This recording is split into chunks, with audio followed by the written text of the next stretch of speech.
Hello wrestling fans. Welcome back to the $20 million Pro Wrestle Machine studio and welcome back to the show. Through the use of the Pro Wrestle Machine.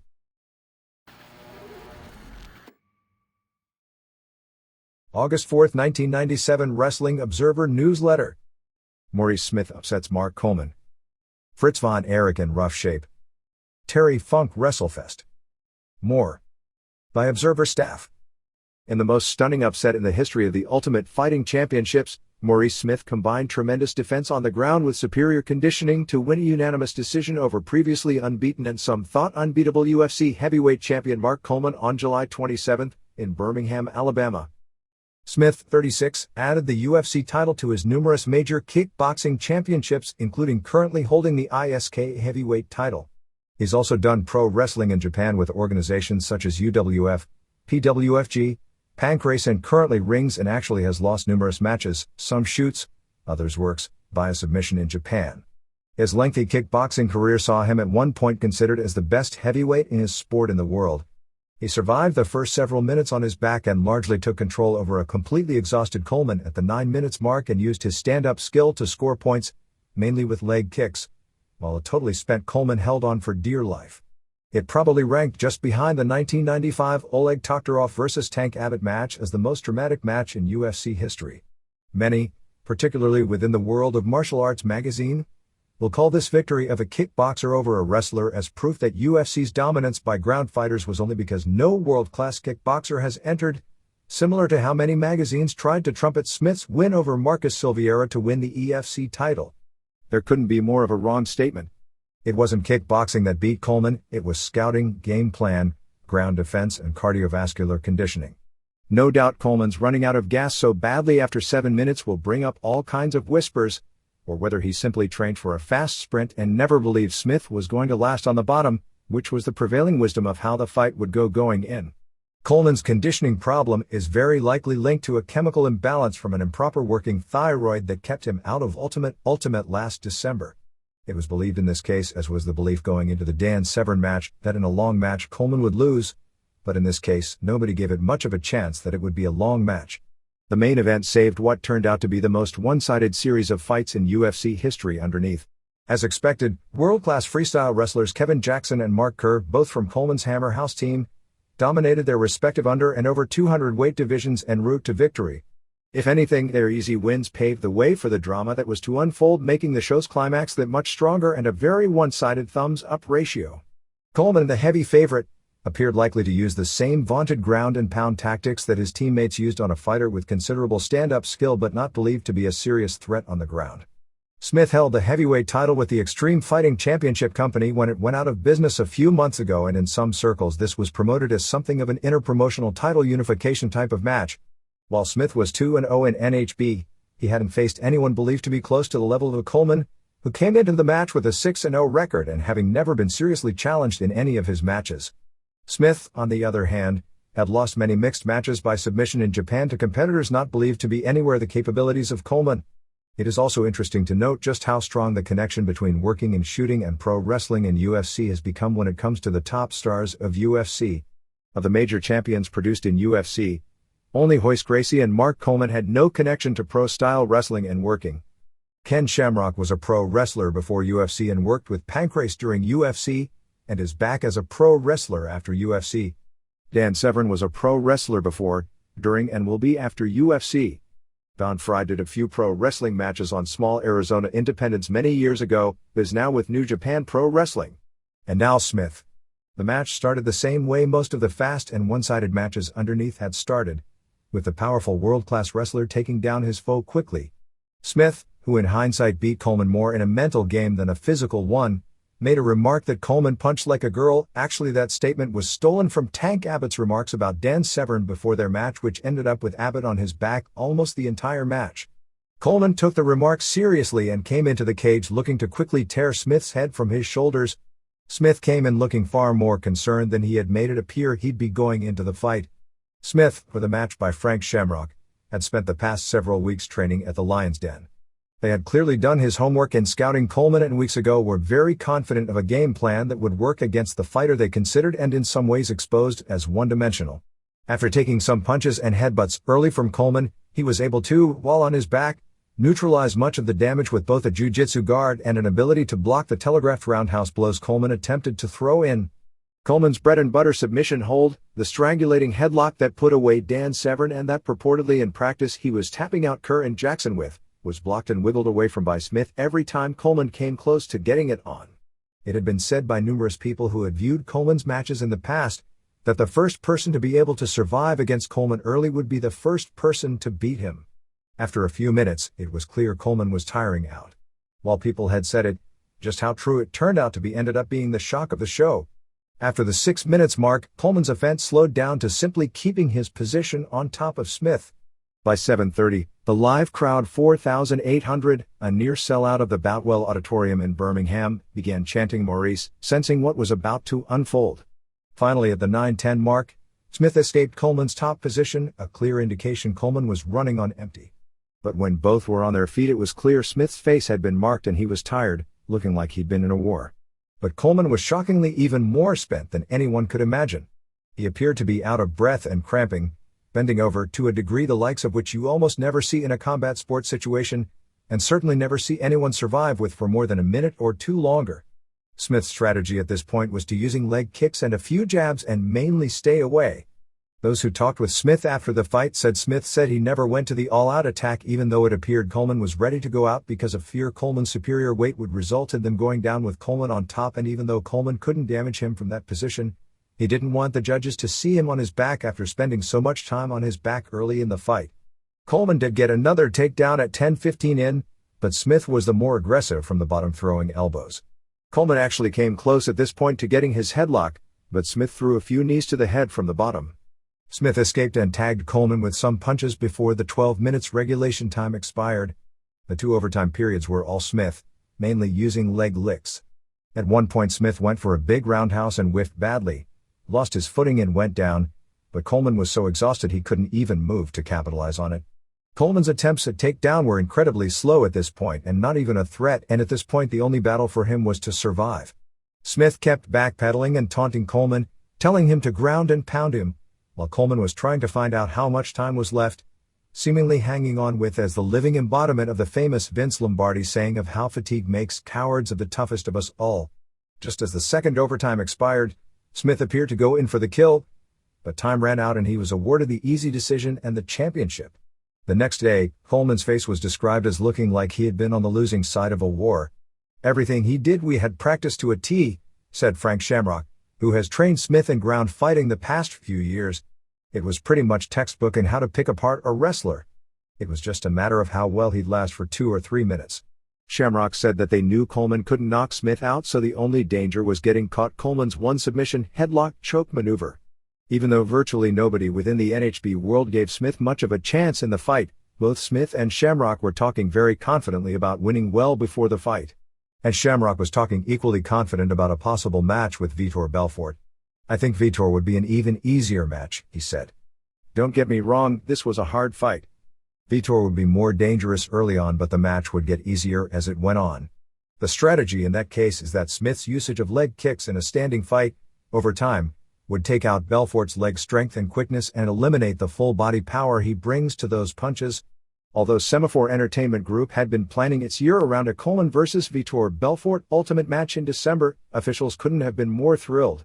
They liked Smith, who is a true professional fighter in the sense he knows how to conduct himself, is a great talker and knows how to hype a fight, and that they believe him to be marketable. The feeling beforehand was that they would have been thrilled even if Smith won and ruined their long-term plans, but just didn't think it was likely to happen. So there's a new champion. But is Smith now going to become the champion of 2 consecutive organizations that go out of business? While throughout the broadcast there was hype for October 17th show built around a Belfort main event with no opponent mentioned, there were hints at either Randy Couture or Dan Severn. No location was announced.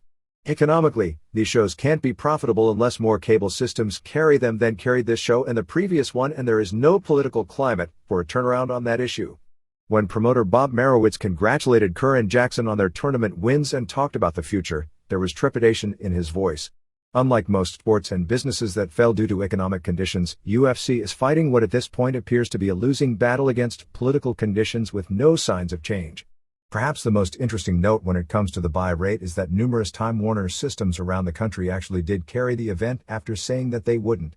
There were at least a few systems that we are aware of that reversed their positions in the past week due to numerous complaints from subscribers. That also means in those systems the event was never advertised and thus the buy rate was likely microscopic with no advance pub in those systems that an event was even taking place. In other words, it was likely to get almost in 0.0 buy rate, which will kill the national average. That may end up making it easier for the cable industry to finish serving up UFC as its sacrificial lamb, or more likely was one of those strange lack of communications in a big business that those of us who follow pro wrestling are familiar with. Promoter David Isaacs acknowledged the numbers weren't going to be impressive, but that they were thrilled with the main event and were now beginning plans for a follow-up show. As a show itself, due to the shortness of the undercard, there were numerous features plugged into the show. Some, talking about the whereabouts of former UFC stars that seemingly had disappeared, were interesting. But there was far too much dead time and the quality of the fights overall was a disappointment. It turned out okay because of how the show-long storyline developed into the main event. But had the main event gone the way of the rest of the show, it would have been the weakest UFC show to date. Some of the one-sidedness was simply things you can't plan out, such as Johnston just being unable to cope with Bobish and conversely, Bobish being unable to hang with Kerr. It's on paper even though the expected favorite won, they shouldn't have been expected to win so easily. But the squash match nature of several of the matches was expected. If Belfort wins his match and don't think Semaphore Entertainment Group is going to risk putting him in against anyone they think has a decent chance of beating him like Kerr, it sets up the obvious match with Smith for December. This would be interesting because it would be the first main event featuring two fighters with both world-class striking ability and considerable ground experience in one package. The local publicity in the Birmingham media was all favorable, and there were no last-minute attempts to get the show moved out of town. One major area politician who attended the show was interviewed on the local news, saying not only that he enjoyed it but that there was nothing to the stories about brutality. It was certainly among the least brutal shows in UFC history with a few bumps being raised, but no significant blood spilled. The most serious catastrophe didn't take place in the ring, but in the stands where the wife of Joe Moreira went into premature labor while watching her husband's fight and gave birth almost on the spot. In the under 200 alternates match, Anthony Franklin, 1-0 from Yoshitsune Jiu-Jitsu in Riverville, New Jersey, took over Donnie Chappell, 0-1, with a choke in 131. After the tap, Franklin threw a leg punch and then stepped on Chappell, which caused John McCarthy, who doesn't ref the alternates matches, to hit the ring and vocally get in Franklin's face, who quickly got the message and apologized on the air for his behavior. In the over 200 alternates match, Alex Hunter 1-0 beat Sam Fulton, 0-2, when the ref stopped the match in 2:22. 1. Joe Moreira 1-1 beat Yuri Volin, 0-1, via unanimous decision after 12 minutes regulation time and a 3 minutes overtime. This was one of the most boring matches in UFC history. Volin was a heavyweight boxer of some note in Europe, whose main claim to fame in the US was getting knocked out years ago by Tommy Morrison, and appeared to have no ground skill at all. Moreira took him down with ease and then did almost nothing in the advantage position. He threw a few punches and elbows, and apparently in delivering a headbutt to Volin, knocked himself silly, opening up a nasty goose egg above his right eye, and likely that was the blow that resulted in him getting a concussion. Fans booed the fight heavily. Volin bled a little but there was little punishment. McCarthy finally ordered a restart, but the situation took place exactly the same, with Moreira scoring an easy takedown and just content with maintaining the superior position. When the overtime started, it was the same situation and Moreira was heavily booed by the crowd, although he was the obvious winner. Backstage, Moreira was dizzy after the match and threw up, but wanted to continue. Dr. Richard Istrico examined him with a pen light and didn't think his eyes were right and refused to allow him to continue. An interesting side note: besides Moreira's wife giving birth at about the same time this was happening, at the weigh-ins, Moreira came in at 203 pounds. Going in, Moreira figured to be the only one who could give Kevin Jackson competition in this division. Jackson then loaned Moreira his plastic sweatsuit he brought that he uses when making weight for amateur tournaments, allowing Moreira to sweat down to 199.9 pounds rather than be disqualified from doing the tournament. 2. Kevin Jackson, 1-0 UFC, 2-0 overall, beat Todd Butler, 0-1, in 128. Jackson, the 1992 Olympic gold medalist at 181 pounds, scored a double leg takedown and landed several punches to the face before Butler tapped. 3. Mark Kerr, 1-0 UFC record, 4-0 overall, beat Moti Horenstein, 0-2 UFC record, 0-3 overall, in 223. Kerr scored the immediate takedown, threw some knees, got the mount with several unanswered punches, and McCarthy stopped the one-sided fight with little protest from Horenstein. Kerr looked like a human comic book come to life, weighing 255 pounds with about 7% body fat and thighs, shoulders, traps and upper back that looked more like they belonged on a member of the gorilla species than the human species. Physically, he appeared to be an exaggerated version of Coleman, with every bit the same level of skill. 4. Daniel Babish, 1-0 UFC record, 5-2 overall, beat Brian Johnston, 2-4 UFC record, 6-5 overall, in 211. This figured to be an interesting fight, with the well-rounded and powerful Johnston going against a larger and better wrestler in Babish. Babish was NCAA Division III National Heavyweight Wrestling Champion a few years back. Johnston came in as 232 pounds, 16 pounds less than his match with Ken Shamrock, while Babish was up to 310, 20 pounds more than he previously carried. The size difference worked in Babish's favor. Even on his feet against an experienced amateur boxer and kickboxer, Babish's power seemed to win the exchanges. Babish got the takedown in 45 seconds and threw punches and headbutts before Johnston topped as Babish drove his head against the fence with his forearm. After the match, Johnston made it clear that he's not interested in doing any more UFC matches. 5. In the under 200 championship match, Jackson, 2-0 UFC, 3-0 overall, beat Franklin, 1-1, with a very simple takedown and choke in 45. Jackson got over pretty well with the crowd, but came off stronger in EFC since he had much tougher competition. 6. Kerr, 2-0 UFC, 5-0 overall, beat Babish, 1-1 UFC, 5-3 overall, to win the over 200 division. Even though Kerr gave away 55 pounds, his level of wrestling ability was a class above that of Babish. He took him down and finished him with a smother hold via tap out in just 1:38. This match was disappointing in the sense that Kerr won so easily against a truly formidable but unknown foe that it actually made Kerr less impressive to the masses, as it appeared he'd just beaten another nobody. 7. Smith, 1-0 UFC, 2-0 overall, beat Coleman, 6-1, to win the title by unanimous decision after the 12 minutes regulation period and 3 minutes overtimes.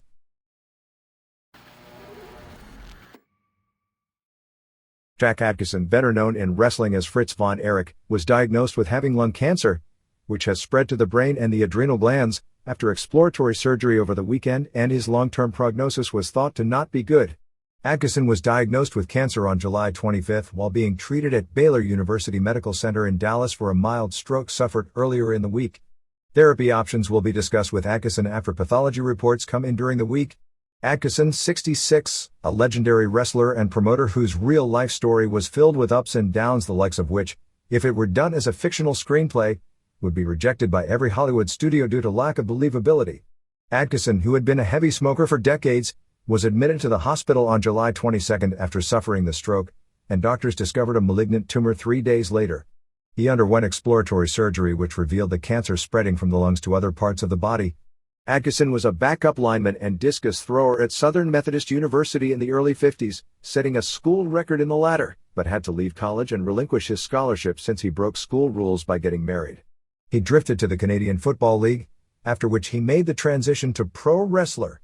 After adopting the ring name Fritz von Erich, the menacing Nazi giant, 6'4", 270 pounds during his prime, with the deadly Iron Claw submission hold, he became one of the biggest wrestling stars in the world from the late 50s through the late 60s. In 1966, Adkisson started Southwest Sports Incorporated after one of the most bitter and bloody wrestling promotional wars in the storied history of Texas wrestling. He received NWA recognition from longtime friend Sam Mushnick. Adkisson had long been one of Mushnick's biggest drawing cards in St. Louis, and his company won the war over the existing promotion run by Ed McLemore, and he became the dominant and eventually the only group in the area. During the 70s he had a short run as the president of the National Wrestling Alliance, and from the mid-70s through the mid-80s was considered among the most powerful forces in the entire wrestling world. He remained a fairly full-time active wrestler until a retirement match in 1982 against King Kong Bundy, which drew a poor crowd of only 6,000 to Texas Stadium. He came out of retirement for only one actual match in 1984, the semifinal to the famous Kerry Von Erich NWA title win over Ric Flair that drew 32,123 fans to Texas Stadium. He did many angles after that point, including an infamous angle where he faked his own near death from a heart attack, playing off the famous deaths of his sons, which did help resurrect what at the time was a dying promotion. But from the late 60s on, he slowed down on being a global star and settled in running his territory with himself firmly planted as the top babyface. His 1974 Texas death match with Giant Baba is still the only gimmick match in the history of the All Japan Pro Wrestling office. The territory peaked in the early 70s with Von Erich's challenges to NWA World Champion Dory Funk Jr., with 2 of their matches drawing in excess of 23,000 fans to Texas Stadium. The territory, later renamed World Class Championship Wrestling, had its biggest boom period after Fritz retired, building the company around his tragic sons, all but one of whom died at a young age, largely due to problems stemming from inability to break away from the fantasy world wrestling created for them and problems with drugs. Jack Atkinson was clearly the heel in the tragic Von Erich story, a bitter taste of children being raised and having all of their problems covered up and incalculable mental pressures put on them while creating fantasy superhero personas for them from a young age. But the price he paid was almost inconceivable. After his first son, Jack Jr., died at the age of 6 in a late 50s accidental electrocution, 4 of his 5 later sons that all became wrestlers also died at young ages.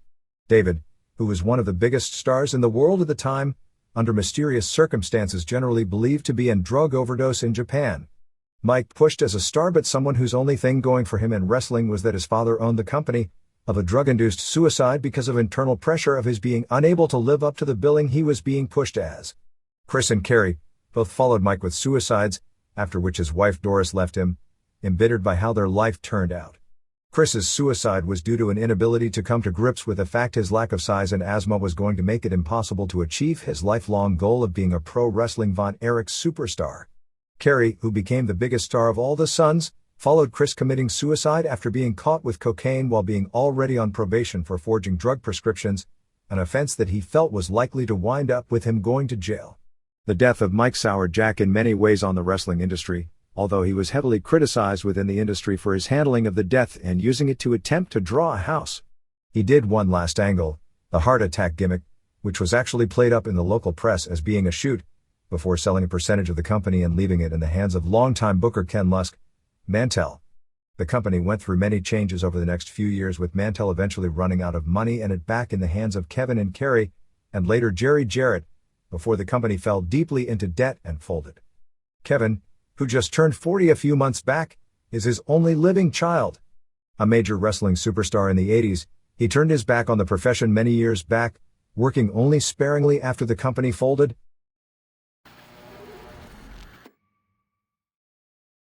Perhaps the biggest independent show, certainly on an international level, to be held this year in the United States will be Terry Funk's Wrestlefest show on September 11th at the Amarillo Tri-State Fairgrounds. The show will be a combination of the 50th anniversary of the first Funk match in Amarillo. Dory Funk Sr., who was actually from Indiana although the family has been thought of forever as being native Texans, debuted in the city in 1947 and went on to become its promoter and biggest local star ever, and the final match in Amarillo of Terry Funk. The show will be held on a Thursday because that was the traditional weekly wrestling night in Amarillo during the glory days at the old Amarillo Sports Arena. The show will be promoted locally through 6 weeks of ECW television broadcasts on local Channel 4 beginning this week. The complete lineup will be Bret Hart, presumably as WWF champion, versus Terry Funk, Sabu versus Mankind, Jake Roberts and the Headhunters versus Hayabusa and Jinsei Hakushi Shinzaki, and Masato Tanaka, which may wind up being for the FMW six-man titles. Shane Douglas, presumably as ECW champion, versus Tommy Dreamer with Francine and Beulah in their respective corners.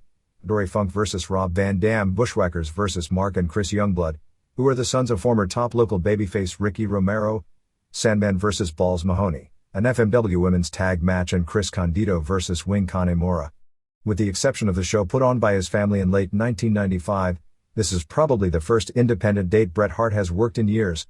It's a little-known bit of wrestling trivia that Bret's first actual pro wrestling match would have been in the Amarillo territory around 1973. When Bret was a teenager, he was a big fan of Dory Funk growing up, and spent a summer or two living in Amarillo. One time at a spot show when they were short a wrestler, Bret, who was then 16, was put in a match for the first time, which was 3 years before he actually debuted in his home Stampede wrestling circuit.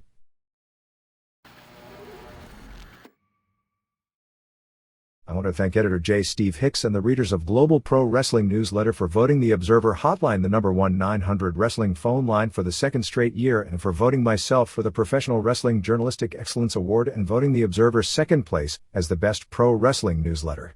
With the change in the WWF television taping schedule for the fall season and our own deadlines, we are hoping to get help from readers, particularly in areas that get the Tuesday night television tapings.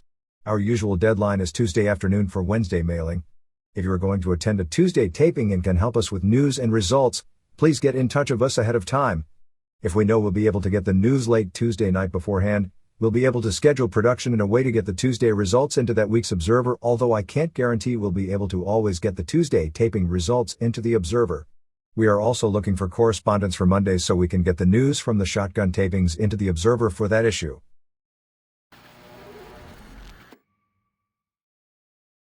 The July 27th show at Arena Mexico drew a little over 5,000 for another singles match on top with El Hijo del Santo versus Felino. Even though Santo is the heel in this feud, in this match he received about 80% cheers. Felino had Santo in a submission in the third fall when Bestia Salvaje interfered, kicking Felino. The ref started yelling at Salvaje, and while he was doing so, Negro Casas jumped into the ring and began stomping the hell out of Santo. When the ref turned around and saw that happening, he DQ'd Felino for the outside interference, even though it was actually Santo's second who interfered first to save the match. They continued the feud with Steel, whose wrestling name elsewhere is Sean Morley but his real name is Shawn Couples, and Atlantis, with Steel unmasking Atlantis for a third fall DQ. The USA vs. America heat is pretty much a non-entity now because Kevin Quinn from Chicago comes out with the US flag and doesn't get any heat with the gimmick. However, the foreign heel there right now who does get a lot of heat is Ricky Santana, who is billed from Puerto Rico. The reason XCQ was taken off the satellite was that Mexican cable channels who purchased programming from Televisa were complaining that people with dishes could get the same programming that they were paying money to buy, so Televisa has begun a situation of taking its channels off the satellite to preserve that marketplace. With all the recent talent jumps, the television show Open, instead of showing the top stars of the promotion, who are leaving with regularity, has switched to showing nondescript masks. And not only Arena Mexico, but throughout the DF for all three promotions, they're now letting 2 children under 12 in free with every paid adult ticket.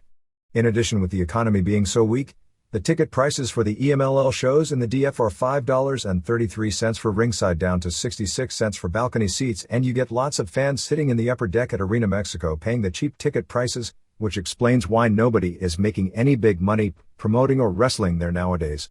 Overall, the card was said to be great. EMLL has sold Arena Coliseo in Acapulco and it will be torn down.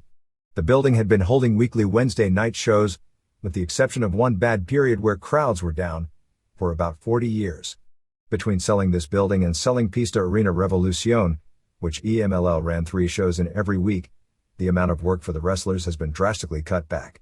Probably the most famous wrestling fan in the world, 97-year-old Virginia Aguilera, passed away recently in Mexico City.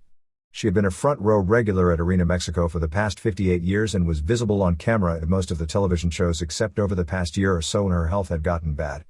Numerous television features over the years had been done on her, as she was called the grandmother of Lucha Libre, and several wrestlers, including Pero Aguayo, were pallbearers at her funeral.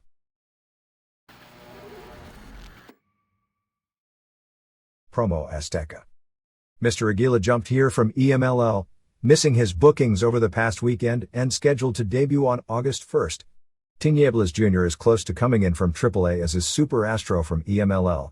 Gitano has left this promotion for AAA. The DF Commission held a press conference on July 24th to address several matters. The big issue was a hair versus hair match scheduled for July 28th in Nuevo Laredo between Pimpinela Escarlata, one of the top local draws, and Volador, Ramon Ibarra. Ibarra is working in the DF under a mask as Super Parka. The commission said that the rules don't allow the same wrestler to work under 2 different names and that this match constituted a fraud on the wrestling ticket buying public and were working to get the match stopped. However, the commission has no power in Nuevo Laredo, which is a border town. They also announced that they were looking into problems that have surfaced because active wrestlers have worked either as promoters and or bookers and hinted something would be done about it. The other issue discussed is that the original Mascara Sagrada, who works with this promotion, is attempting to get AAA's Mascara Sagrada and Mascara Sagrada Jr. to stop using the name due to confusion it theoretically causes. The commission also suspended Salcero for 6 weeks for words used in insulting a female fan at a show on June 25th. The suspension went into effect on July 14th and ends at the end of August. Torero most likely won the Mexican national welterweight title from Nigma on July 25th in Cuautitlan, although I don't have that result confirmed. But that was the planned result a few days ahead of time.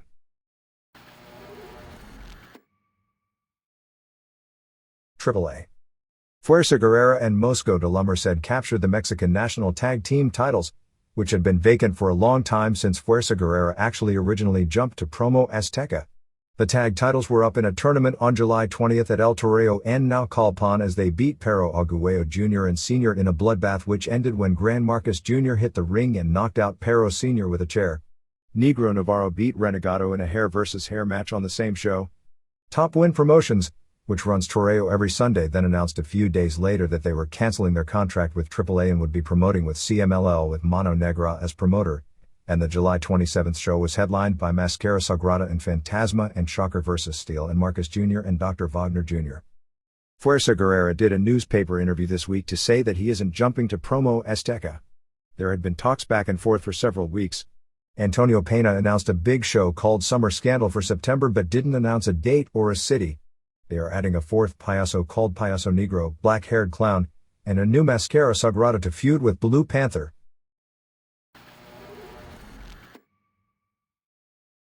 All Japan. The July 25th Budokan Hall show, which drew another announced sellout of 16,300, was headlined by Mitsuharu Misawa, keeping the Triple Crown, beating Akira Tao in 2025 after a German suplex. The match aired on television 2 nights later and was said to be a 4 3/4 stars match.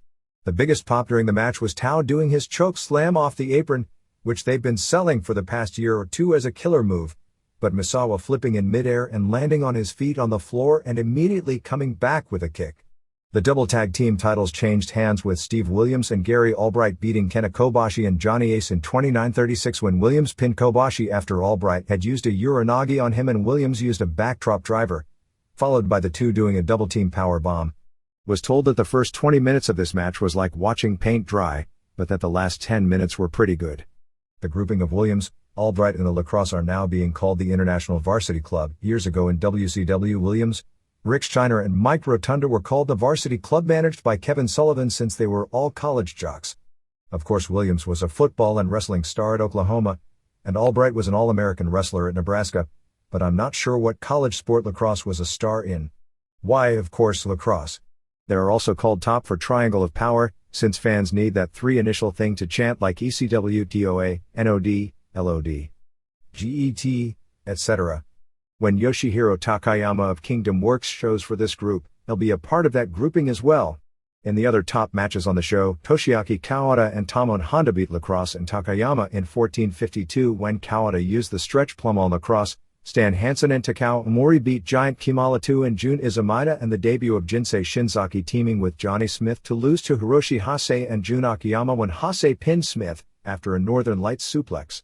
From all accounts, this was the second best match on the show, with Hase getting a rock star-like reaction coming out, doing a 25-rep giant swing on Smith, and apparently Smith looked great in the match carrying it while Shinzaki just looked so-so.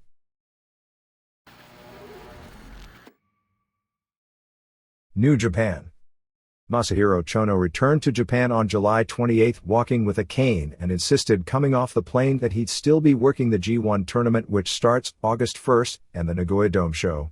However, on July 29, New Japan held a press conference and said that Chono would be seeing a doctor who would determine whether or not he could be cleared to wrestle on August 1st.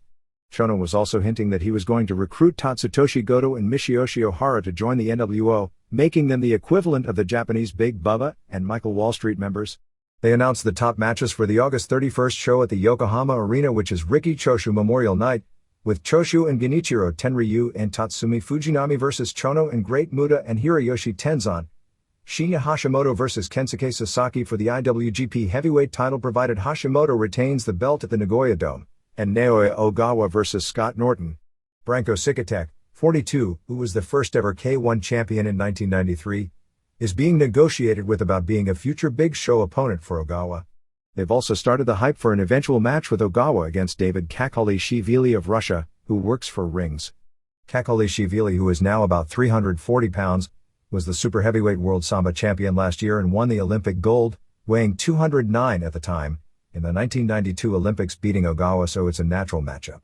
If you compare the mileage New Japan is getting out of Ogawa by correctly doing the shooter gimmick, despite him having less than 1/10 the charisma of Ken Shamrock, as compared with the WWF with Shamrock, or if you even compare WWF's usage of Shamrock with ECW's of Taz, And it almost boggles the mind how badly WWF has pulled this off due to a total lack of being able to promote anything but singularly dimensional.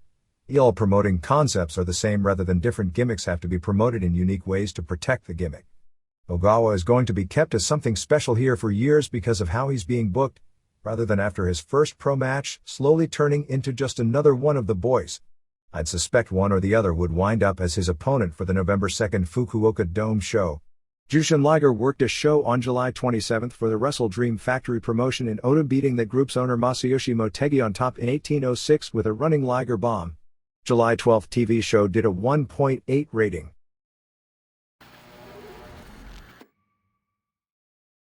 Other Japan notes. All Japan women are being decimated with injuries.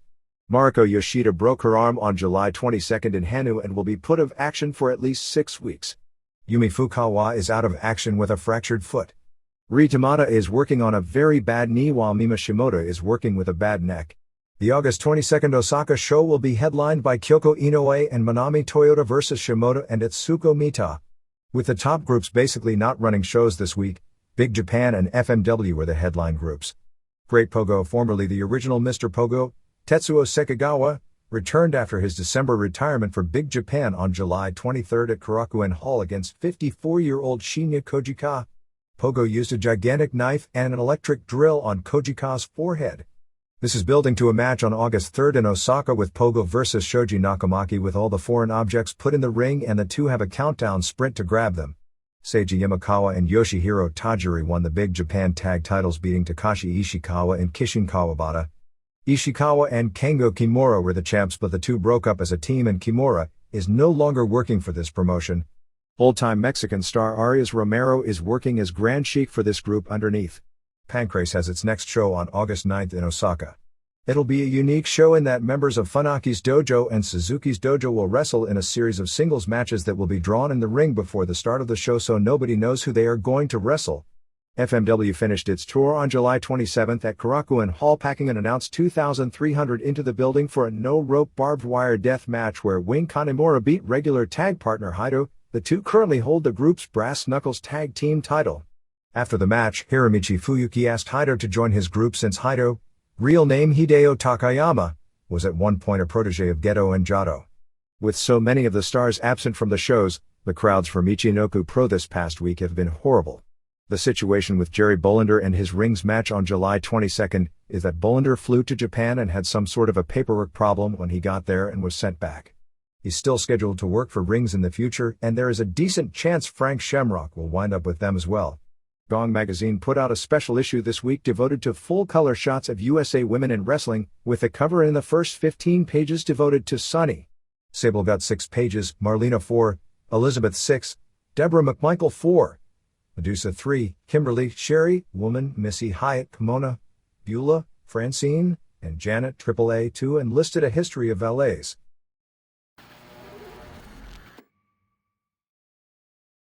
USWA they announced the next Memphis show for August 8th and hinted at a Jerry Lawler vs. Tommy Dreamer main event. It is pretty much a done deal that the WMC TV show in Memphis, which has been on Saturday morning since the late 70s when it switched from Channel 13, will be moved to midnight Saturday come the fall season. There will be a Sunday afternoon replay on weeks when NBC doesn't carry 2 NFL games. It now appears that Glenn Jacobs will end up playing Kane in the WWF. During this past week, WWF called Jacobs, who held the USWA title, back presumably for the new role. USWA officials weren't aware this was going to happen, and Jacobs left the territory still as champion. There is talk of putting a different wrestler under the Doomsday gimmick. Johnny Rotten, the local wrestler, is about the same size, and continuing with him holding the title, although nothing is definite. Billy Travis is also gone, having been fired for no-showing so many main events at house shows. JC Ice was on television limping and said he was injured and would be out of action for 4 weeks. He said that Wolfie D would team with new partner PG-187, who is PJ Walker, Aldo Montoya. The TV ratings the past 2 weeks have been the lowest in the history of the show. That sounds worse than it really is, as the July 19th TV show still did a 5.7 rating, but this show has a recent history of doing 10 ratings and at one point in time drew a larger television audience than all but 1 or 2 of the network primetime hot shows, early 80s peak. Even though they are moving the show in September to make room of NBC children's programming, The show has never once in its history on the station ever not won its time slot during its regular time period. They are teasing a Paul Diamond heel turn. It's amazing how different Diamond looks now, particularly from a physique standpoint, from his jacked-up younger days in the WWF. He almost reminds me of Billy Jack Haynes during the end of his career here. Jerry Lawler did an interview talking about the Comedy Channel special with his early 80s angle with the late Andy Kaufman. Ice came out and warned him about Dreamer going to get him. Lance Russell said that Dreamer had sent in an interview but that they weren't going to play it because of the language. Rod Price debuted this weekend and they set up a program for him to work with Razor Ramon.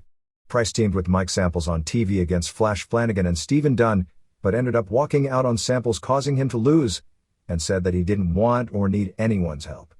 Another newcomer called Cedric of Hollywood debuted.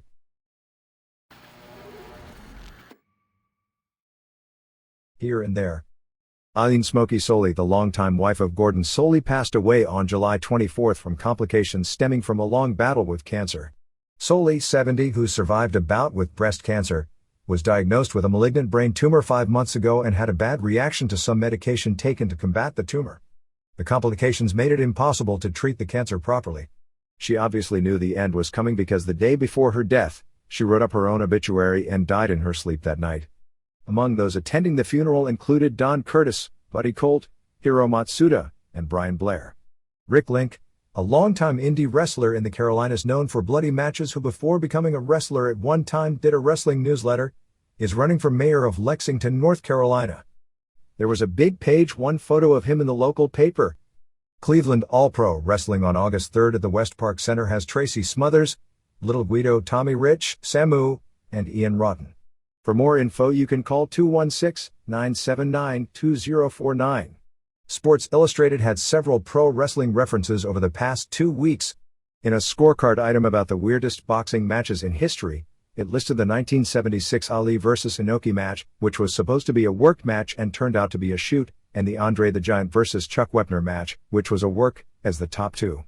They listed Andre as being 7'5" and 430 pounds in the piece, although newspaper reports at the time the match took place estimated Andre as being 3 inches taller than the 6'5" and a half Wepner. Last week's issue had a story about the 100th best performer in the world in certain professions. The 100th best heavyweight boxer was listed as James Waring. The story mentioned Waring's football, kickboxing and pro boxing career, and even that he competed in tough man contests. It didn't acknowledge him doing NHB in the first World Combat Championship where he went to the finals before losing to Renzo Gracie, nor that he did one pro wrestling match for UWFI losing to Billy Scott. Actually, there is a story in that one as well, as the match was supposed to be a work with Waring winning, but the office double-crossed him to make a rep for pro wrestling beating boxing. Waring at the time held the World Cruiserweight title in boxing, and Scott didn't follow the script and shot on Waring. And although he couldn't make him tap, he did dominate him on the ground and won an easy decision.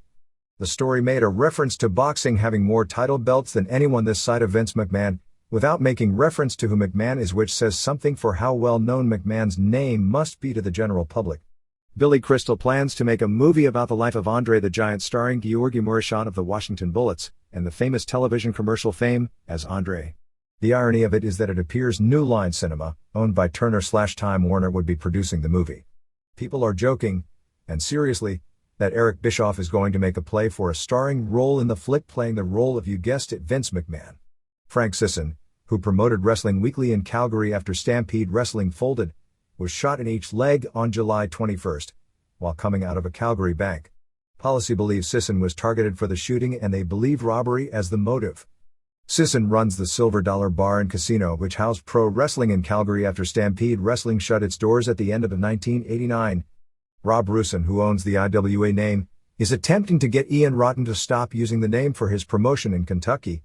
UCW in Bayou La Batterie, Louisiana on August 9th has Adrian Street, Robert Gibson, and Bob Armstrong. Anyone mentioning the Observer at the door gets in free. Robert Gibson's sister Wanda is going to have a boxing match with local heel manager Marcel Pringle on August 29th in Pensacola, Florida on one of Robert's shows. Where Are They Now department, at least as of the past week. Medusa has been at the Cincinnati Bengals training camp accompanying 23-year-old starting lineman Ken Blackman. Black Belt magazine this month has a cover story on Boss Rutan and K1 superstar Peter Aerts.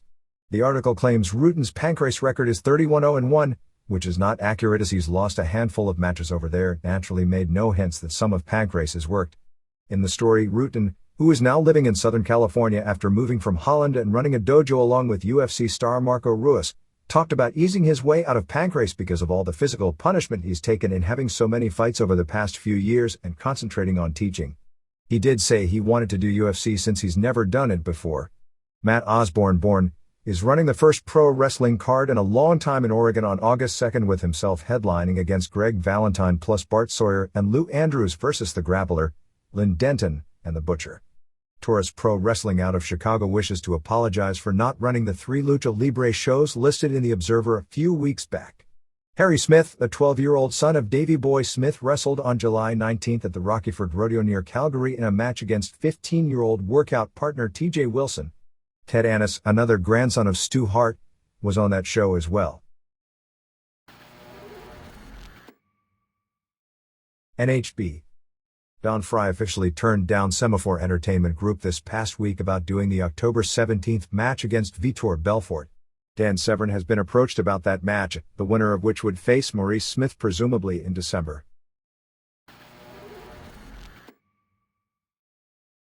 ECW Sandman missed the weekend shows with a pelvis injury. Apparently he woke up earlier in the week and couldn't move and was bedridden for several days. The belief is the injury is a result of the accumulation of ungodly punishment he's taken over the past few years. On the lawsuit front in regard to the proposed suit against WCW mentioned in last week's issue, to the best of our knowledge, no lawsuit had been filed at press time. Sources within WCW have made the following points in defense against the charges by ECW. They claim that Stevie Richards wasn't even under contract, as had been mentioned here, and his intent to negotiate deal with ECW expired on June 10 and he never signed a new deal. He had used the name Stevie Richards before ever wrestling in ECW, so they have no right to claim the rights to that ring name. They claim Scott Levy came up with the Raven name and character with the help of Diamond Dallas Page, and that Page offered him to Paul Heyman more than 2 years ago. Heyman at first was reluctant, figuring Levy was going to establish a new gimmick and go back to WWF, but Heyman was promised that Levy would stay a minimum of 4 months in ECW with the gimmick, and wound up staying closer to 2.5 years. Although Levy has acknowledged several times that he did sign a non-compete on pay-per-view contract with Heyman that expires on October 13, he claims not to have a copy of the contract, although the claim is that as part of that deal Heyman acknowledged that all intellectual and mark rights of the Raven name and character were Levy's and not ECW's, which would kill that point. Nick Lambros of WCW apparently asked Heyman to send a copy of the contract because they informed Heyman they were planning on using Levy on the July 13 pay-per-view show. In the letter it specifically stated that if Heyman didn't respond in 10 days, they were going to put Raven on the show. Heyman never responded nor sent WCW a copy of the contract, which from a legal standpoint, because of the warning, WCW feels it was in the clear to use Levy on the show, a point agreed with by one contract lawyer I spoke with regarding that point.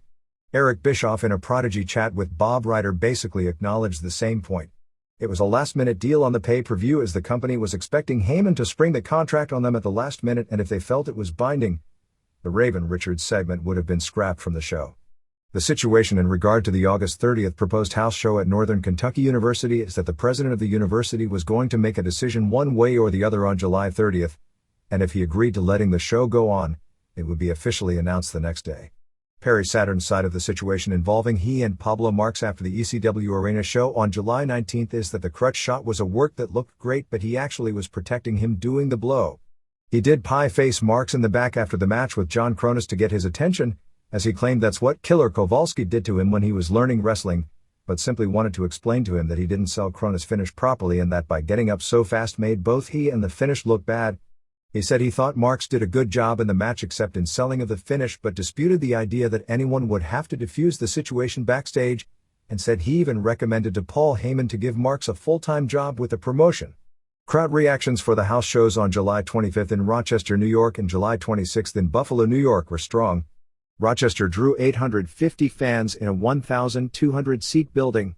They announced Sandman not being there and offered refunds when the show started, and then immediately did an angle with Todd Gordon and Bill Alfonso, which ended up with much of the dressing room in the ring for a long brawl. In the top matches, Taz beat Kronus in a TV title match, Chris Condito and Bam Bam Bigelow beat Axel Rotten and Louis Spicolli when Spicolli turned on Rotten, Mikey Whipwreck and Spike Dudley beat Devon and Bubba Ray Dudley when the Eliminators distracted Dudleys and caused them to lose. Rob Van Dam beat Balls Mahoney. Match had great heat, although our reports were that Mahoney missed more spots than everyone on the card combined. At one point Van Dam was outside the ring doing his chair spot, throwing the chair at Balls, who ducked, and the chair hit a teenager at ringside who was knocked silly and bleeding pretty bad. The medics were helping the fan for quite a while after the match. Sabu beat Tommy Dreamer in a match which highlighted the show when Van Dam interfered, and the dressing room emptied, with the final pop coming when New Jack showed up with a garbage can full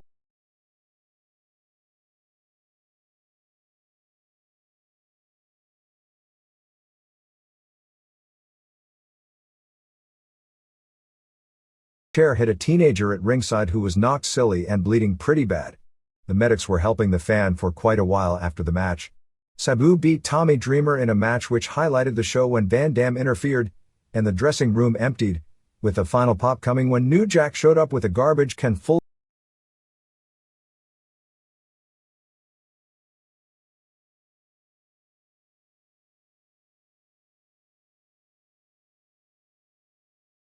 so apparently the injury will become only his. The angle they are doing on television is that if the Gangstas can show up on the pay-per-view, then Joel Gertner gets his head and chest shaved and the Dudleys won't even appear on the show. If they can't, the belts will revert back to the Dudleys as the number one contenders, so in other words there can't be a Gangstas vs Dudleys match on the pay-per-view, but there has to be a tag team title match. July 26th in Buffalo, New York drew 1,800 fans for a really hot crowd. With the exception of the Jason vs Roadkill match, the crowd was super into every match on the card, even though a lot of the matches themselves weren't that good. Rick Rude had a ton of heat with the triple threat. The storyline is that Shane Douglas gave Rude Francine for the night and Rude agreed to join them in exchange. Main was Taz and Dreamer over Sabu and Van Dam. There were fans complaining in both cities about Terry Funk not being there. Apparently Funk was on posters due to a miscommunication but not on the lineups at any point. Funk probably only has a few ECW dates left after the pay-per-view. Bobby Duncombe Jr. managed Jason both nights.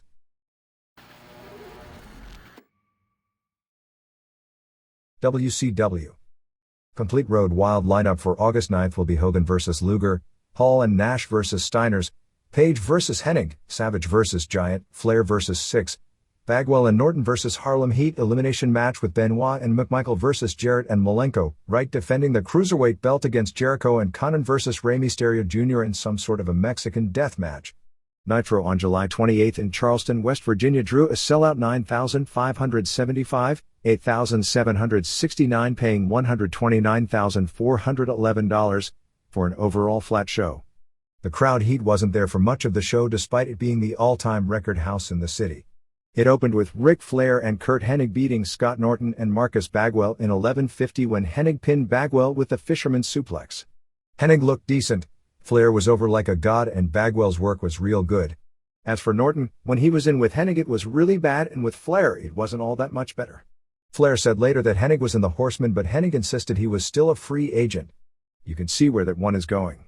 Lex Luger announced he'd be getting a title match against Hulk Hogan on the August 4th Nitro from Auburn Hills, Michigan, and it was also said Sting would be there and J.J. Dillon would offer him a wrestling contract to start in September. Ultimo Dragon retained the TV title beating Prince Iaukea in 4:46 with a Dragon Sleeper. Dead crowd.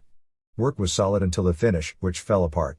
Chris Benoit and Steve McMichael beat Texas Hangman in 4:18 when Benoit used the crossface on one of them. Larry Zbyszko didn't know who Roger Clemens was but did bring up Bronco Nagurski as a name everyone should have heard of.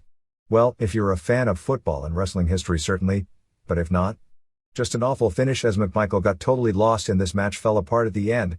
Alex Wright won the TV title from Chris Jericho with a German suplex in 6:26 of a good match. There had been talk of doing an angle where Wright would win the title but then come in over the weight limit and be forced to relinquish it. Dean Malenko did an interview and Jeff Jarrett and Deborah McMichael pretty much putting those three together as a new group. Jarrett is now a total heel and the way the interview is structured is that people can't wait for Malenko to turn on him. 6 pinned Diamond Dallas Page in 3:42 when Curt Hennig interfered and KO'd Page with a foreign object while Vince distracted the ref. It was fine. Dean Malenko beat Hector Guerrero with the cloverleaf in 4:34 after Jarrett distracted him. Work was okay but crowd was dead. After the match Chavo Jr. came out to confront Jarrett and Malenko stomped him into the ground. Conan did a great interview about his feud with all the Mexicans. Giant pinned Great Muta in 5:59 with a choke slam after blocking the missed spot. Match was pretty bad.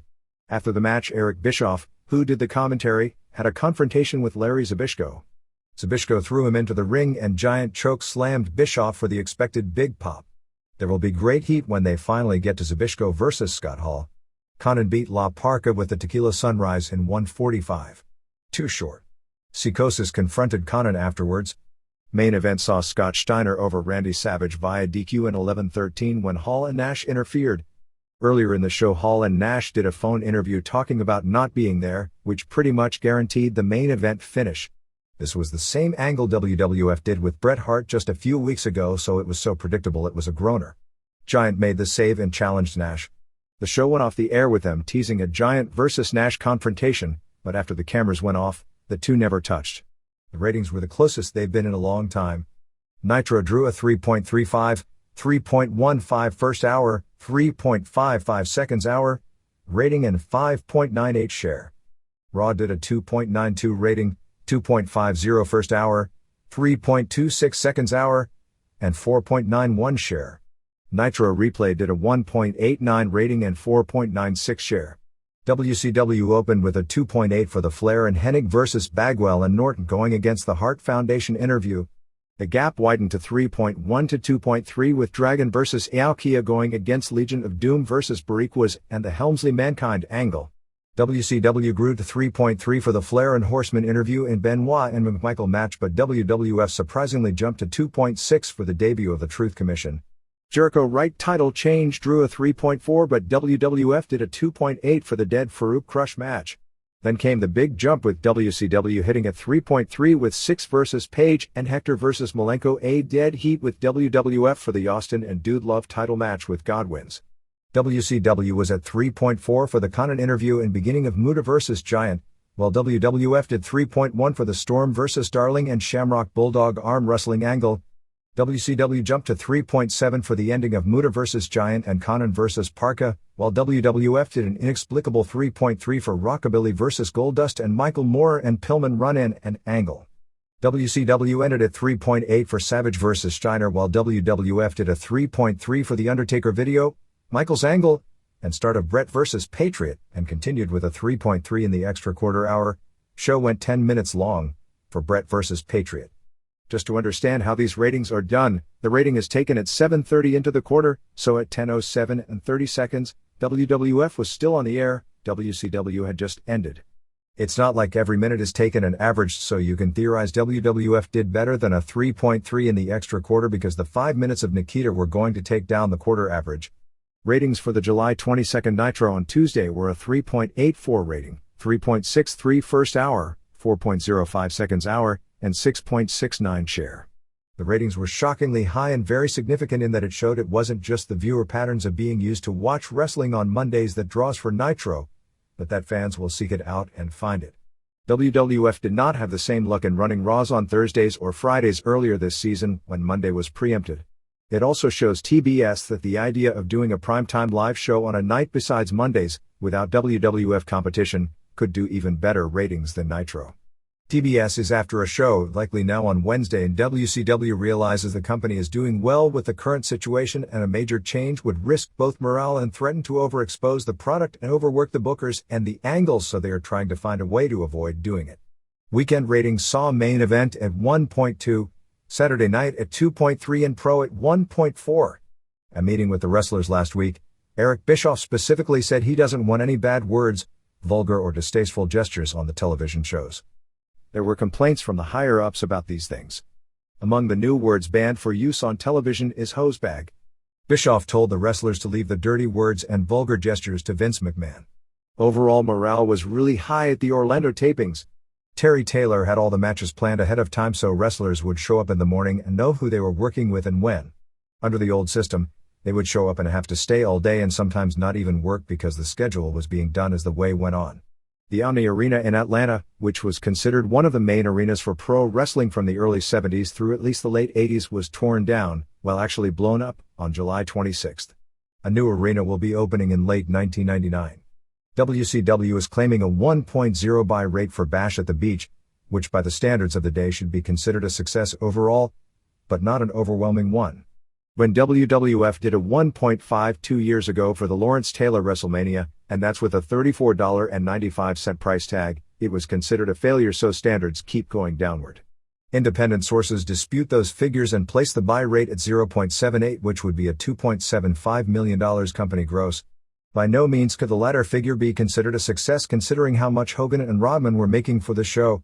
The reason the Pro Show on July 20th drew a shocking 2.6 rating, about double the average, is because the NASCAR Pennsylvania 500 race that served as its lead-in drew a 4.7 rating and 13 share and was the top-rated show on cable for the week, so it had nothing to do with an angle building up that specific show. There were reports that Hennig's matches last week at Universal were so bad that they couldn't even air them, but actually the matches were never taped. Hennig was working to get the ring rust out and there were no plans for his matches to be on television to begin with. There are several different ideas on what to eventually do with him and it goes back and forth. He may be a horseman, although the original plans were for that not to happen.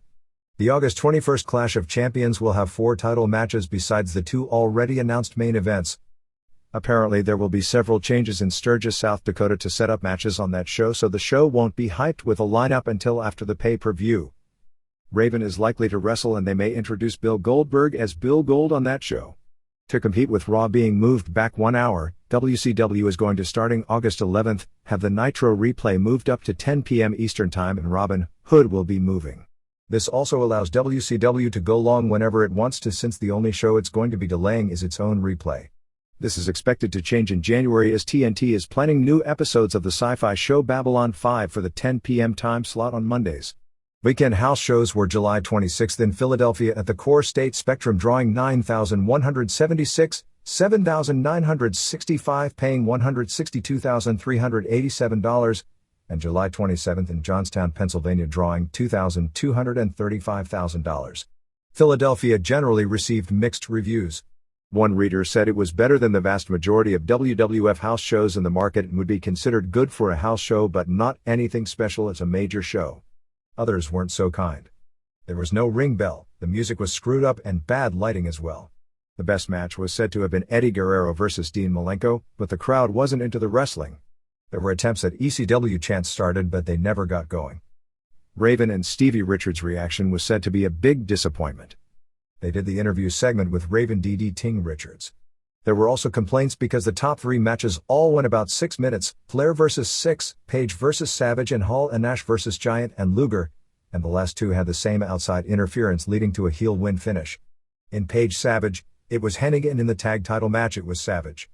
The WCW Saturday Night Show this weekend, taped on July 15th in Fort Myers, Florida, saw Juventud Guerrera and Super Calo win a 4 corners match over La Parca and Silver King, Los Villanos 4-5 and Hector Garza and Lizmark Jr. not great, and Dusty Rhodes didn't even know the names of the guys in the match, let alone what they were doing. Greg Valentine got a win. Mortis beat Psychosis in a very good match. Alex Wright beat Doc Dean in a match where the announcers never mentioned Dean's name until about 5 minutes in. Steven Regal beat Chad Fortune. Hall and Nash did an interview and said they'd be at the Saturday night tapings regularly. Bobby Eaton lost to David Taylor, but Joey Maggs was scouting Eaton to start what ends up as an Eaton and Maggs team. Meng and Barbarian are definitely staying since they got a TV win. Finale was a good match with Benoit over Jarrett via DQ in a title match when Eddie Guerrero attacked Benoit, but Benoit cleaned house on both of them. In the top 10 rated shows on basic cable from July 14th to July 20th, 3 of them were pro wrestling, the 2 different hours of Nitro at number 3 and number 8, and the WWF SummerSlam special at number 5. There have been rumors about Disco Inferno returning, but it appears the only way he can come back right now is to agree to do the job for Jacqueline. The Hogan vs. Piper main event for Halloween Havoc is scheduled as a cage match. Add Shinya Hashimoto, Tadao Yasuda and Akira Nagami to the list of New Japan wrestlers who may come to the US for tours. Can't figure out why they need Yasuda or especially Nagami when they've already got Yuji Nagata and don't do a thing with him. Mike Tenay is going to Mexico City this week for a WCW documentary on Mexican wrestling history. Among the features being filmed will be Villano v. Raimundo Diaz Mendoza, at his day job of being a dentist. WCW is negotiating to honor both Vern Gagne and the Crusher at upcoming house shows in Minneapolis and Milwaukee respectively. Gagne has so much heat with so many people. I'd guess in the mid-80s that Gagne was Even more than myself or Vince McMahon, the most hated person in the industry, and this industry that it isn't the easiest thing to get people to cooperate about.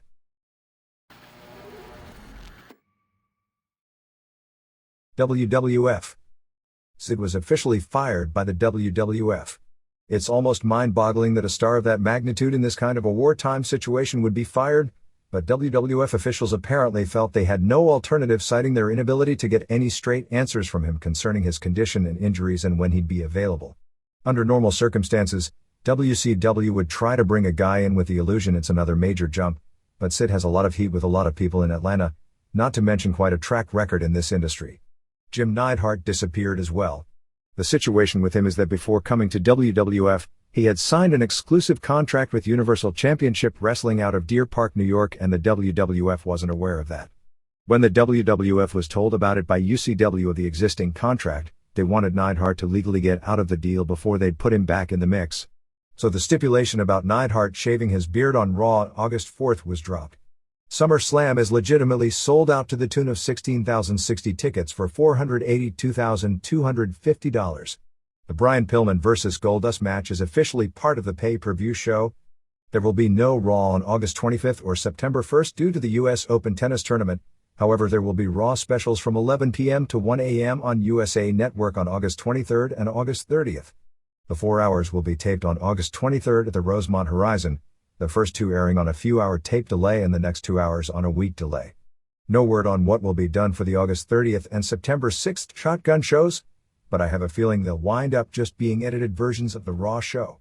In the biggest news of all, the September 22nd Raw tapings will be from Madison Square Garden. The MSG show on September 13th has been moved back 9 days. The current plan, and this isn't totally finalized but it's almost a certainty, is to add a pay-per-view show just for the United Kingdom on September 20th from NEC Arena in Birmingham, England, headlined by Bret Hart vs. Davey Boy Smith, in a rematch of their famous SummerSlam match in 1992 at Wembley Stadium. Raw on July 28th in Pittsburgh set its all-time record with a sellout 12,588 paying $184,252 along with doing its best rating in a competitive environment in months. An even bigger positive is the way the number grew as opposed to regularly staying somewhat stagnant throughout the 2-hour show. Clearly the top feud in the promotion of US versus Canada is super hot, although compared with WCW, the promotion still lacks depth. Show opened with a Bret Hart interview. Bret has his good ones and his bad ones, and this was a great one. He said that if you wanted to give the US an enema, you'd stuck the hose right here in Pittsburgh. He said that the Patriot debuted by coming out and standing next to Steve Austin and Shawn Michaels, and said that would be like Bill Clinton standing next to the Unabomber and Richard Simmons. There were huge USA chants. They announced that they would be hiring a new commissioner next week. Prevailing belief is it'll be Sergeant Slaughter, but names mentioned as possibilities besides Slaughter were Pat Patterson, Ernie Ladd, Bill Watts and Jack Tunney, that would rule on the punishment for Bret Hart for slapping Vince McMahon, but that nothing would be done because they don't want to screw fans out of the announced main event at SummerSlam. Legion of Doom beat Savio Vega and Miguel Perez via DQ in 301 for Jesus and Jose interfering. Godwins came out and attacked Hawk with Henry giving him the slop drop and slopping him while the Puerto Ricans were destroying Animal. Bad match, decent angle. Hunter Hearst Helmsley was scheduled against Vader, however Mankind came out in a WWF cameraman outfit and attacked Helmsley until Chyna took him down and began pounding him.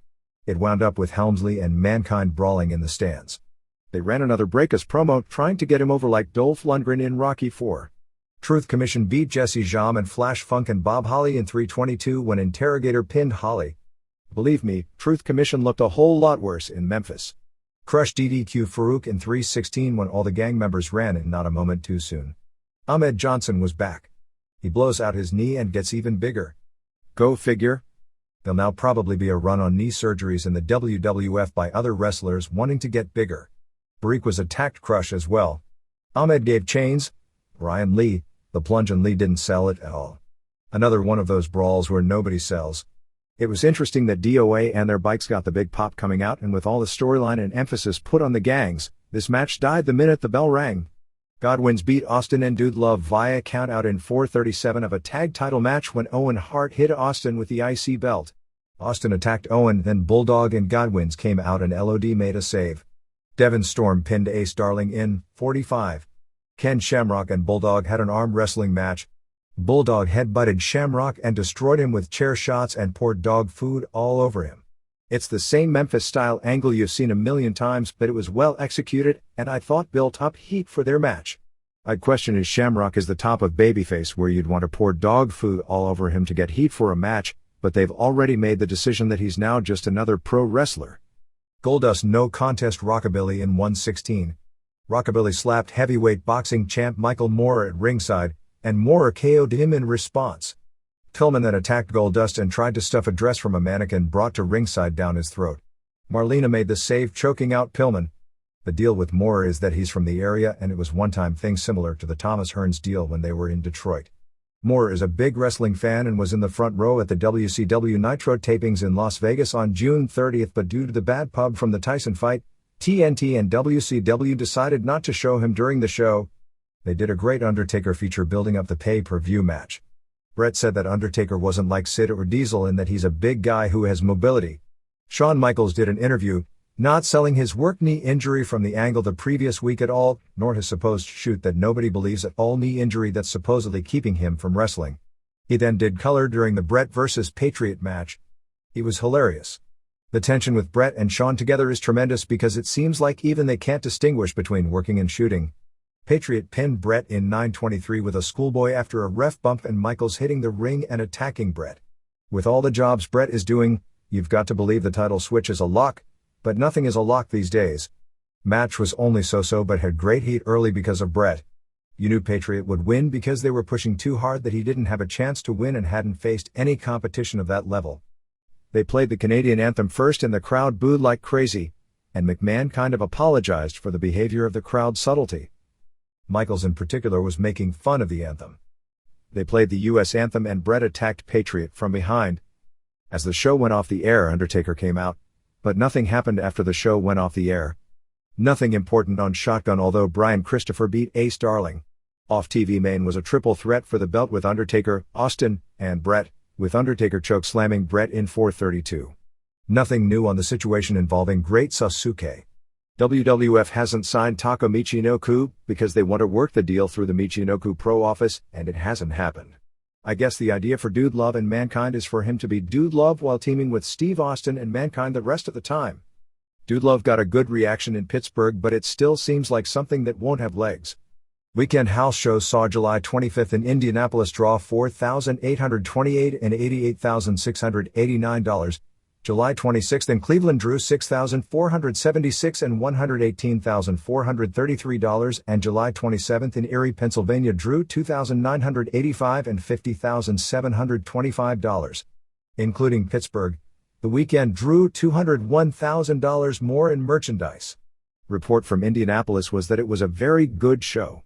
They announced that the first Tuesday Night Raw taping would be on September 9th in Muncie, Indiana at Ball State University, just 2 days after the WCW house show with Hulk Hogan in Indianapolis.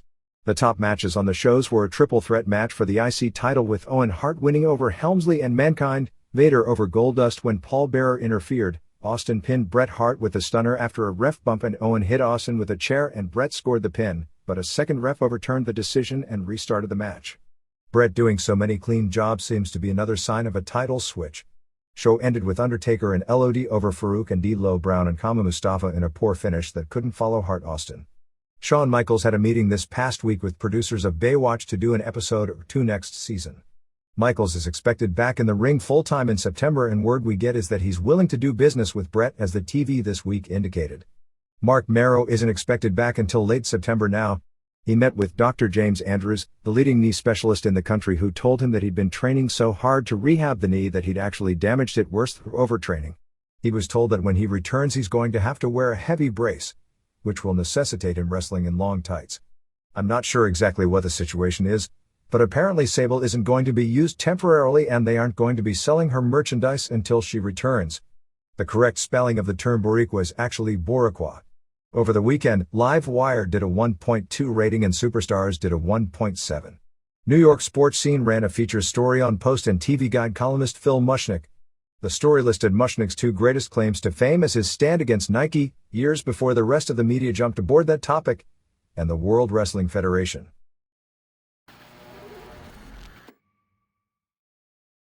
The readers' pages. Cornette angle. As the only person who was in contact with all parties involved, I'd like to put to rest the Paul E. Jim Cornette, Dennis Coralluzzo story. Paul wanted a surprise for the arena show.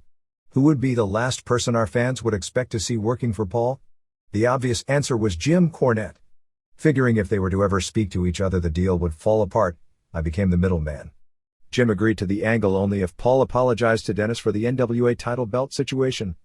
Being equally as close outside business to all three, I thought it would only be fair if Dennis also apologized to Paul for attempting to get ECW shut out of buildings. Jim originally wanted Paul to apologize in front of the boys at the show, but it was decided that the arena was way too hectic an environment for that. Once the limo that Paul had pick up Jim and Dennis got to the arena, Paul and I got in. Paul apologized to Dennis and shook his hand. As agreed, Dennis went to apologize to Paul. Paul cut him off saying that they were even and to start with a clean slate. Paul invited Dennis to Asbury Park or Wildwood to let the boys know it was okay to work for Dennis. Dennis opted not to go because he didn't want the boys to second-guess their boss when there is already way too many rumors involving the ECW/WWF deal. In Asbury Park, the crew was simply told that the hatchet has been buried between the two. That night I told Dennis we had told the boys and if he wanted to book any of them, to call me and I would make the deal. Dennis wasn't to personally call the boys so he wouldn't put them in the middle. That is the entire Paul/Dennis situation. The Paul/Cornette deal is even more cut and dried. I presented the angle to Jim. He named his price. Paul agreed. As far as Jim having creative control of the angle, that is way too general. Jim asked me how long he should stay in the ring and how much he should personally do to not take any of the heat off Rob Van Dam and Sabu. Paul's replay was that between Cornette and Lawler, they should do whatever felt right. Depending how it was going, he would send out more people. If it was going great, to just keep going. The final out would be when Taz music was hit. It went great and that's how it went down. Everyone was happy. Contrary to what was reported elsewhere, there were no locker room conflicts. Everyone was friendly and professional. I never left Jim's side so I didn't miss anything. Jim enjoyed himself and agreed to come back, but opted to wait out the shotgun controversy. There is nothing else to the story. It may be boring for fans to read that people in the business acted like it was a business and that there wasn't any personal bullshit, but that's the way it happened. As far as Tammy helping out behind the scenes, here is the boring truth. Paul has delegated responsibility to certain people. The Tom Pritchard vs. Lou Spicoli was one of mine. It was originally to be on television but I thought Lou spent too much time on the mic. I had something to do and asked Tammy to tell him that when he got back. Boring but true. Chris Candido. Matawan, New Jersey. Business comparisons. I was fascinated by your WWF and WCW business comparisons in the July 28th Observer. But they left me scratching me head about a few things. It appears from the gate and pay-per-view numbers that both companies are roughly bringing in the same amount of money, about $3 million per month before accounting for merchandising and other sources of revenue. For the WWF, revenues are significantly down from last year, a year which the WWF said they were profitable for the first time in several years. If the trends continue, the WWF appears headed for a losing year in 1997. While WCW's revenues are up dramatically, they were profitable in both 1995 and 1996 and should have a huge profit this year. How can WCW be so profitable when WWF must cut costs despite taking in roughly the same amount of money, particularly when WCW's expenses like Dennis Rodman and Reggie White appear to be higher than WWF's? Is Eric Bischoff playing a shell game and shifting expenses like Hulk Hogan's salary to other Turner companies? Or am I missing some significant revenue source WCW has that WWF doesn't? Dave Joya. Woodland, Pennsylvania. Response from Dave Meltzer. The answer to the question is likely twofold. While I don't know as a fact that some WCW contracts are on other Turner Company books, I believe that is very likely. I do know the original contract Bret Hart was offered by WCW was for $2.8 million per year and that didn't include merchandising and other income, which should have put the total deal past the $3 million per year mark. Of that figure, only $800,000 came out of the WCW books and I doubt that was something never done before. In addition, both TBS and TNT paid WCW millions of dollars per year for the various shows, whereas the payment WWF gets from USA Network is only a fraction of that, so WCW has more money to work with. With the amount of money WCW gets nowadays from the TV stations, which is something that I believe started about 3 years ago, About the time WCW stopped bleeding millions in red ink every year, they probably would have come in profitable even during the disastrous Jim Herd years. As far as WWF being profitable in 1997, all the recent changes, cutting live Raw shows back to save on trans and satellite time, upping the price on PPVs, adding more house shows, are all changes made to improve the bottom line. I'd think the change as far as the Raw tapings is concerned wouldn't have been made at this time if the company was currently turning a profit. WWF angle. Regarding your comment about the Canadian national hockey teams not doing well, while the silver medal in the 1996 World Cup was disappointing, it wouldn't be fair to characterize that as not doing well. Canada won all 3 Hockey World Championships in 1997, men's, women's and juniors. And if the US can put up with getting shellacked in the Little League World Series almost every year, and isn't that Campbell, California's second great significance in the sports world, I'm sure Canada can survive an occasional second-place finish. I think it's better to see the Canada-US situation as a crosstown college rivalry, except in this case one of the colleges doesn't know there is another school in town. Deep down, you don't really think the other school's entrance requirements are a check and a heartbeat, but you're happy to go on television and say it. Chance of visiting teams' city sucks happen all the time in the sports world. A few dumber fans may take things more seriously, but most people know it's not anything personal. I think you're wrong about DOA being over. I think they'll make more money for Harley-Davidson than for the WWF. The bikes may be over. As soon as they get off them, nobody cares. If I'm keeping track correctly, Canadians, African Americans, and Puerto Ricans in the WWF are all evil. White biker gangs are babyfaces. It's a good thing nobody cares about pro wrestling, or this might be a tough one to get out of. Stan Stasiak always looked like a heel, but he was a babyface in Toronto in the mid-70s. He even did interviews in Ukrainian or whatever language it was that he spoke. His 10-day run as WWF champion in 1973 gave him the credibility to get an annual world title shot in Toronto's Maple Leaf Gardens. He got title matches in 1975 against Jack Briscoe, 1976 against Terry Funk, 1977 against superstar Billy Graham, and 1978 against Nick Bockwinkel. Gary Will. Waterloo, Ontario. WCW. Unbelievable was my reaction as I was making my way out of the Great Western Forum after Saturday Nitro. I felt this wasn't due to any one match, for while the matches were well worked, nothing happened that we haven't seen on television. From that standpoint, the show was actually a bit of a letdown that the lamer-than-lame TV title switch couldn't make up for.